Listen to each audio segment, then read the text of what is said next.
ঈশ্বর বললেন, আব্রাহাম, আমি চাই তুমি হারান ছেড়ে অন্য কোথাও যাও। কিন্তু ঈশ্বর আব্রাহামকে কোথায় যেতে হবে তা বলেননি। ঈশ্বর বললেন, আমাকে বিশ্বাস করো।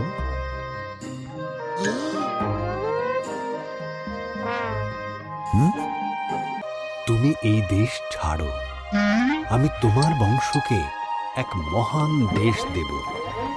তা কিভাবে সম্ভব? আব্রাহাম ভাবতে লাগল। তার স্ত্রী সারার অনেক বয়স হয়েছিল, তাই সে সন্তানের জন্ম দিতে অক্ষম ছিল।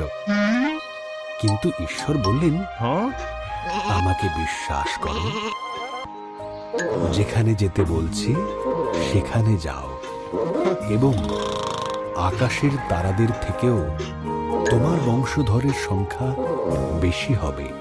তাদের মাধ্যমে সমস্ত পৃথিবী আশীর্বাদ লাভ করবে। আমাকে বিশ্বাস করো।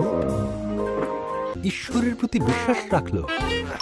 সে তার স্ত্রী সারা, ভাইপো লোট আর যা কিছু তাদের ছিল সেই সব নিয়ে ঈশ্বরের আদেশ মতো কনান দেশে পৌঁছল। আব্রাহাম সিকিম প্রদেশে বসবাস শুরু করল। এখানে ঈশ্বর তাকে দেখা দিলেন। তিনি বললেন, এই ভূমি আমি তোমাকে আর তোমার সন্তানদের দেব।